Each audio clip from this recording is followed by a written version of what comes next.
Hi everyone, welcome to Diva food vlogs. ఈరోజు ఇడ్లీ ఉప్మా ఎలా చేయాలో చూద్దాం. ఓకేనా, చాలా చాలా సింపుల్, చాలా ఫాస్ట్గా అయిపోతుంది. మనం వేడివేడిగా ఇడ్లీ పెట్టుకొనైనా మనం చేసుకోవచ్చు. లేదు అనుకుంటే నైటో మార్నింగో మిగిలిపోయిన ఇడ్లీలు ఉంటాయి కదండి, వాటిని కూడా వేస్ట్ చేయకుండా హ్యాపీగా ఇడ్లీ ఉప్మా చేసుకొని తినొచ్చు. చాలా టేస్టీగా కూడా ఉంటుంది. దీనికి నేను ఒక ఆనియన్ తీసుకున్నాను. నేను తక్కువ క్వాంటిటీ చేస్తున్నాను, సో తక్కువ ఆనియన్ తీసుకున్నాను.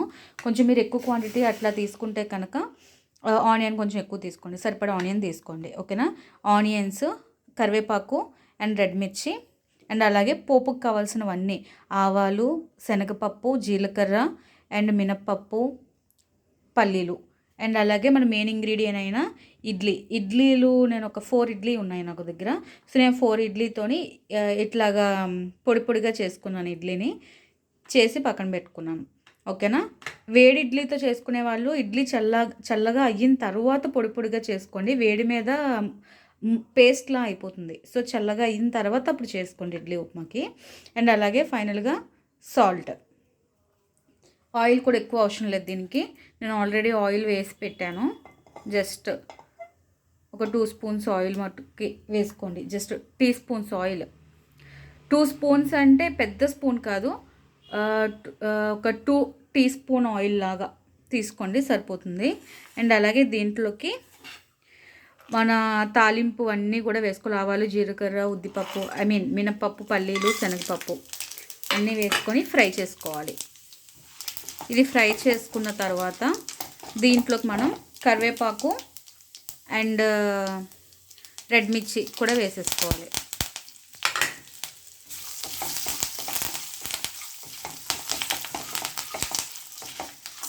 ఇది కూడా ఫ్రై అయిన తర్వాత మనం ఆనియన్స్ అనేవి వేసేసుకుందాం.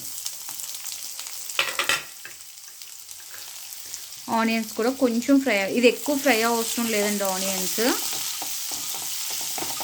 ఒక 50% కొంచెం స్మూత్గా అయ్యే వరకు ఫ్రై చేస్తే సరిపోతుంది. ఇలా ఫ్రై అయితే సరిపోతుంది ఆనియన్స్. ఇప్పుడు దీంట్లో మనం సాల్ట్ అనేది యాడ్ చేసుకుందాం. మీ టేస్ట్కి సరిపడా సాల్ట్ తీసుకోండి.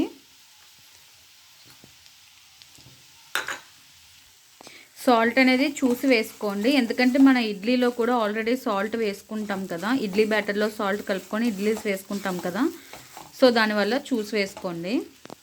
ఇప్పుడు ఫైనల్గా మన మెయిన్ ఇంగ్రీడియంట్ అయిన ఇడ్లీ స్మాష్ చేసి పెట్టుకున్నాం కదా, దాన్ని వేసేసుకోవాలి. దీన్ని బాగా మిక్స్ చేయాలి. ఒక 2 to 3 minutes మిక్స్ చేసుకుందాం. ఒకసారి టేస్ట్ చేయండి, ఉప్పు కనుక సరిపోలేదు అంటే ఇలా హీట్గా ఉన్నప్పుడే ఇలా కలుపుతున్న టైంలోనే మీరు సాల్ట్ అనేది అడ్జస్ట్ చేసుకోండి. నేను చెక్ చేసుకున్నాను, నాకు సాల్ట్ సరిపోయింది. సరిపోకపోతే ఈ టైంలోనే సాల్ట్ వేసుకొని ఒక 2 minutes మిక్స్ చేయండి. అప్పుడు సాల్ట్ సరిపోతుంది, కలిసిపోతుంది, సరిపోతుంది. ఇట్ మీన్స్ ఇది హాస్టల్స్లో ఉన్న వాళ్ళకి కూడా బాగా యూజ్ అవుతుందండి. ఇప్పుడు మ్యాక్సిమం హాస్టల్స్లో అందరూ కెటిల్స్ యూజ్ చేస్తున్నారు కదా. సో కెటిల్లో నార్మల్గా దీనికి ఏం అవసరం లేదు, జస్ట్ సాల్ట్, మసాలాస్ ఏం అవసరం లేదు. సాల్ట్, ఈ రెడ్ మిర్చి వల్ల స్పైస్ వచ్చేస్తుంది.